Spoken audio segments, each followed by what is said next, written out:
What up, guys? Back again with another UFC Fight Picks video on the UFC Fight Night card. Stevens versus Choi. Let's go ahead and get started here with the fight night. So first fight of the night, we got Mads Burnell versus Mike Santiago. So gonna be a quick pick here on this one. I'm picking Santiago. I just think he's the better striker. And yeah, I should be able to just beat up Burnell on the feet. I feel like Santiago has good enough take on defense to stop the takedowns, since Burnell's more of a grappler. And even if it goes to the ground, Santiago does have some submissions on his record. So yeah, I pretty much see Santiago winning the fight here overall. He's just more well-rounded. He's not a slight favorite. He's almost 2-1. So yeah, he's a favorite for a reason. Should be able to win the fight. Yeah. Burnell already lost his UFC debut also to Prazeres, but that guy's kind of like a tank, another grappler. Couldn't out-grapple him.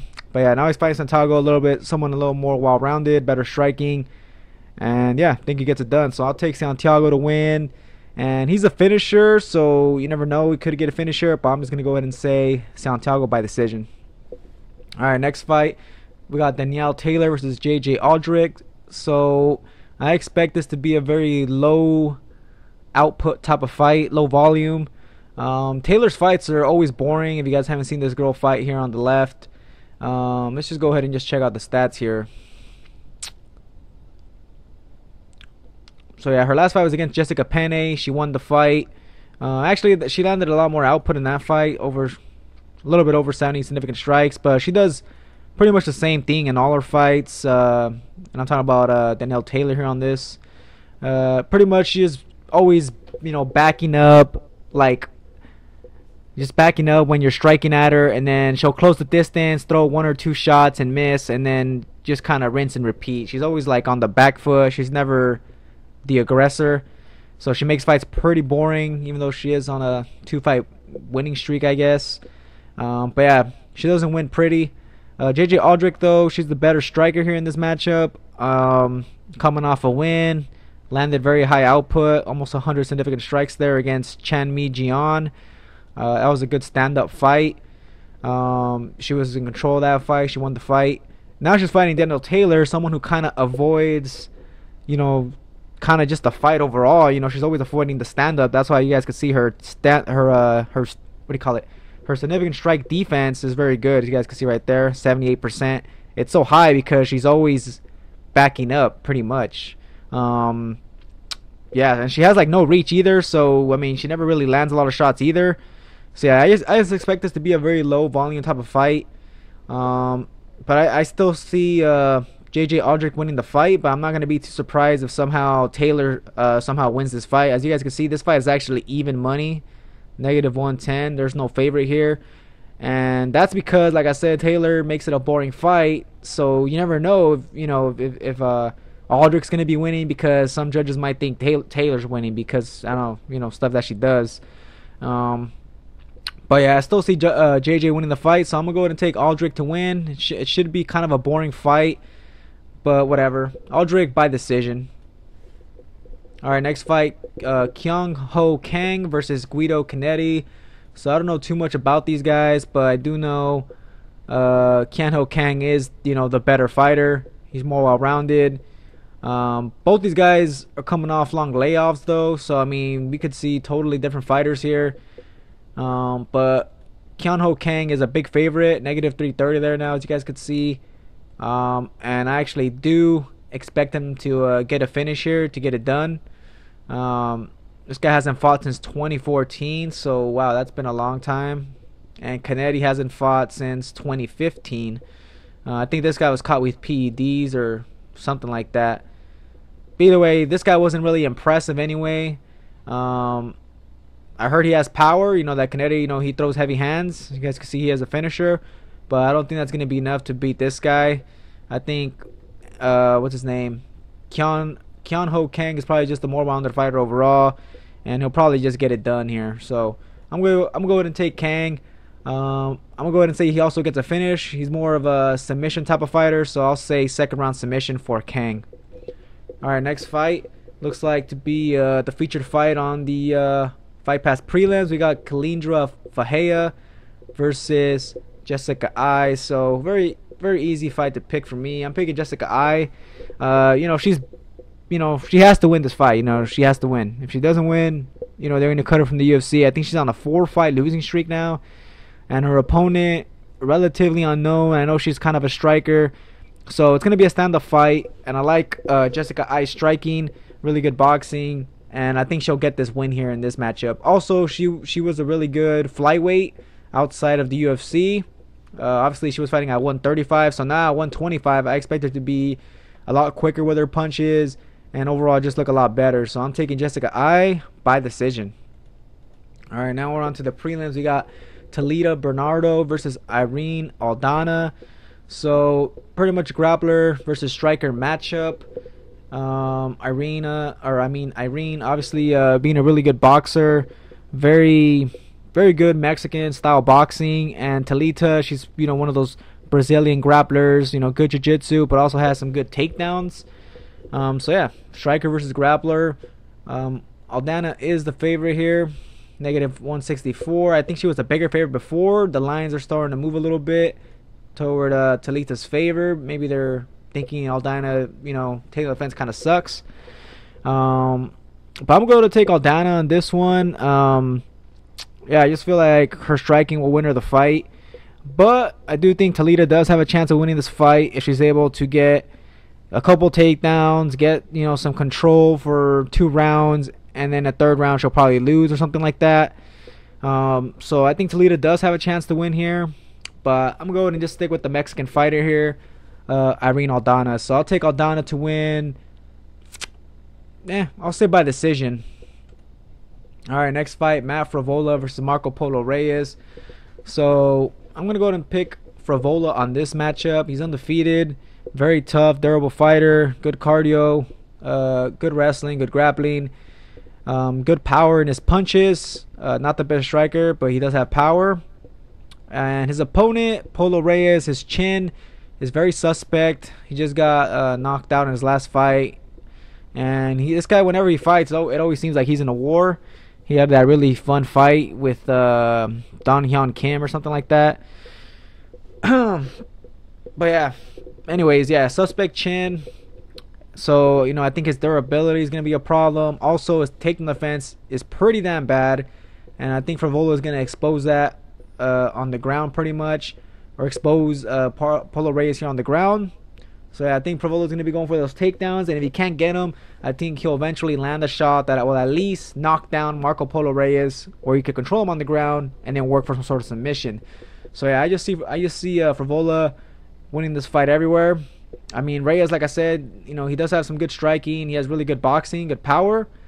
But I mean, with that chin and with that ground game, it's really hard to trust them. So I'm gonna go ahead and pick Frevola to win. I'm gonna say by 2nd round knockout. I say Frevola finishes him on the ground with some ground and pound. All right. So next fight here, we got James Krause versus Alex White. Kind of a close fight here, in my eyes anyway. Krause is the favorite, but I'm gonna go ahead and pick Alex White on this one. First of all, I think he's the better striker. Krause is going to have a size advantage here. He was fighting at welterweight. Now he's back at 155. And Alex White was fighting at 145. And now he's at 155. This is, I think, his 2nd fight at 155. So Alex White's weakness seems to be kind of like the ground game. Krause has a ground game, but his wrestling's not that great, as you guys can see there by his grappling stats. Accuracy is 17.5. So I think it's going to have to be as kind of a stand-up fight. But if they do get to the ground, Krause is going to have the advantage. Even though Alex White does have some submissions on his record there. Alex White's primarily just a boxer. And yeah, he has really good boxing, sharp hands. So I do think he could beat Krause on the feet, which is why I'm going to pick him here on this matchup. But if it does go to the ground, we could see, Krause maybe beating him up on the ground and stuff like that. But I think Alex White will be able to keep it on the feet with that taking on the fence and win the fight with his boxing. So I'm going to go pick Alex White here to win by decision. Alright guys, now we're on to the main card. So this fight's on the main card because the Uriah Hall versus Belfort fight's canceled. So that's why, this is the main card right here. But anyways, yeah, So first fight on the main card, we got Darren Elkins versus Michael Johnson. Obviously, Michael Johnson coming off a really great fight against Justin Gaethje. Obviously, lost the fight, but it was a good fight. And now he's gonna now he's cut. He cut down a featherweight, so now he's gonna fight at 145. So I want to see how he's gonna fight against a tough veteran, tough grinder, grappler, and Darren Elkins here. So it should be a fun fight. But I'm going to go and stick to Michael Johnson. Big fan of Michael Johnson's boxing. He has really good hands. I like his striking style. And he is almost 2-1 favorite, even though he's making his featherweight debut here. And we don't really know what to expect. But, I mean, Darren Elkins here has been looking pretty damn good lately. So I feel like the odds are kind of disrespecting him here. I mean, look at that. He's on a 5-fight win streak. He just beat Bermudez, who's a top-ranked guy, and he also beat a prospect in Mirsad Bektik. So, I mean, with Darren Elkins, you never know. This guy could maybe come out with another win, but to me, I think Johnson is going to be able to stop him. I think his boxing's too good, and he also has good wrestling, good enough wrestling, actually, to be able to keep the fight on the feet. I mean, his takedown defense is pretty much 80%. That's very solid. So I think Darren Elkins here will struggle to take him down, and his stand-up's not close to good enough to mess with Johnson on the feet. I think Johnson will be too quick, too slick with those hands. I mean, he has really good hand speed, and he also has some good pop in his punches. So, yeah, I see Johnson here, making a good featherweight debut in this matchup. So I'll take Johnson to get the win, and I do see him getting a knockout. So I'll say Michael Johnson, second-round knockout. All right, guys, so next fight on the main card, we got Kamaru Usman versus M.O.E. I'm going to go to take Usman on this one. I mean, this guy, he's just a beast. No one ever talks about him, but he is ranked top 10 now at welterweight. So, obviously, they're ranking him fairly now. Yeah, I mean, this guy's a beast. Nasty striking, and just really good wrestling. And he's also very physical, very big welterweight, very strong, good reach. Only has one loss in his record, and he's going to fight M.O.E. And this guy's kind of unknown, but he does have some power. But as you guys can see here, the odds ain't showing him no love. Usman at -650. So this guy, they're pretty much saying this guy's a for sure win, and he's pretty much for sure going to get the win here. And I do think, Meek does have a chance if he somehow clips Usman, because he does have that power and that good striking, but his takedown defense is suspect. And I think Usman's going to take him down right off the bat. He'll strike with him for a bit, maybe like a minute or less, get him down to the ground, and probably beat him up on the ground first 2 rounds, or first round and a half, and probably get a late second round finish or early third round finish. So yeah, I think Usman gets it done. His wrestling's too good, and yeah, I'm going to take Usman here on this matchup. That guy's just a beast, man. So be on the lookout for this, guys, if you guys don't know about Usman. But yeah, I say he gets it done. So Usman, second round knockout. Alright, now we're on to, I think this is the co-main event now. Paige Vanzant versus Jessica Rose Clark. So, Vanzant's moving up to 125. Rose Clark fought not too long ago against Beck Rawlings. Had a successful UFC debut. She beat Rawlings. And yeah, now she's fighting Paige Vanzant. So, I don't know if they think Vanzant's going to be able to run through Jessica Rose Clark. But, yeah, I mean, Vanzant's not that great. And this is an even money fight pretty much. So yeah, in this matchup, it's a close fight, but I like Clark, guys. I feel like Vanzant, well, first of all, she took like a year off. She hasn't fought since late, I think December 2016. So she took a year off pretty much. And I think she's in a different camp now. She's not with Team Alpha Male anymore.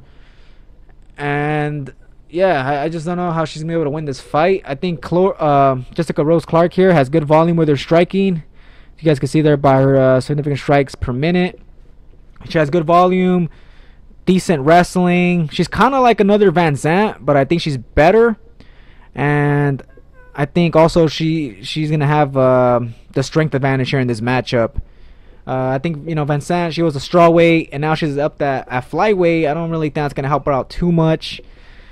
And also, like I said, that year-long layoff from Vanzant probably really hurts her here, since I haven't seen her in a while. And her last fight was a loss against Michelle Waterson. So, yeah, don't know really what to expect from Vanzant, so I'm going to pick Jessica Rose Clark, someone who I've seen recently, who looked really good in her debut, which was a short notice fight from what I remember. And yeah, now she has full camp and whatnot, and I see her looking a lot better and more improved in this matchup. So I'm gonna take Jessica Rose Clark to win by decision. All right, so we already know this fight's canceled. So yeah, here we go. So main event, guys, we got Jeremy Stephens versus dooho Choi. For me, it's a pretty easy fight to pick. Well, to pick a fighter here anyway. I'm going to stick with dooho Choi. He did let me down in the fight against Cub Swanson. I feel like this is kind of almost even a similar fight, except Stephens isn't as sharp or as fast as Swanson, because Jeremy and Swanson are both veterans, which is why I kind of see it as a similar fight. And I thought dooho Choi would be able to get it done against Swanson, but it was just too much for him. But now we got Jeremy Stephens, a similar guy to Swanson. Obviously, Stephens has a lot more power than Swanson, but he's not as sharp on the feet as Swanson is. And he also isn't as quick. Jeremy's a lot slower with his stand-up. But, you know, he's a good striker, but he's just a lot slower. Less volume, more power. Let's see, we got Jeremy here. He's coming off a win against Gilbert Melendez. Yeah, he looked good in that fight, but Melendez was trying out 145, and yeah, he looked bad, and yeah, Melendez just looked pretty bad in that fight. Before that, this guy lost to Frankie Edgar, and then he lost to Moicano, another young prospect in the division right there, who's not even he's not even a striker. He's more of a jiu-jitsu guy, and he outstruck him. And now he's gonna fight dooho Choi, another prospect with way better striking than Moicano, more power, and he's gonna be a lot quicker too. So yeah, I like dooho Choi in this matchup. Hopefully that fight against Swanson, where he took a lot of damage, doesn't affect him too much.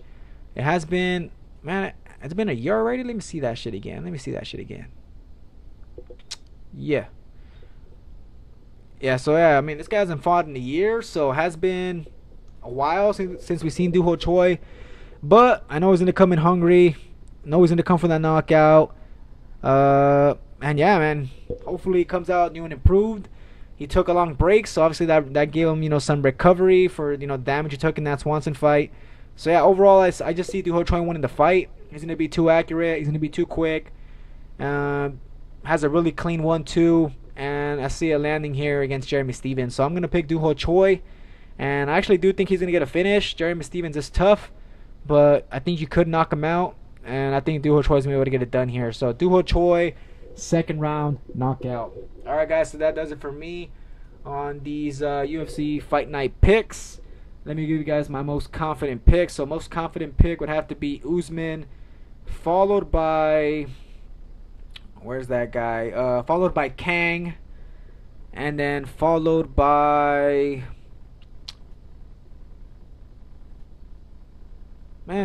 Johnson. I really like Johnson. So those are my top 3 most confident picks. Least confident pick would have to be, let's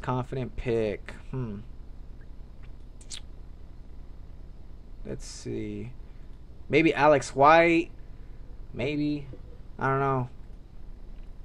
know. Nah. Yeah, probably him. He is the underdog here, plus 142. So yeah, he'd have to be my least confident pick just based on the odds. But overall, I think my picks here sound pretty decent, and I should go for sure, over 50% here. So get half of them right or whatever. But yeah, anyways, that's gonna be it, guys, for the picks. Hope you guys enjoyed the video. Subscribe for more. I do these UFC Fight Night pick videos every time there's a UFC card. So yeah, guys, let me know who you guys picked. If you guys got any info, maybe one of my picks could be way off, let me know. And yeah, that's gonna be it, guys. So thanks for watching. Thanks for the support. Catch you guys on the next video.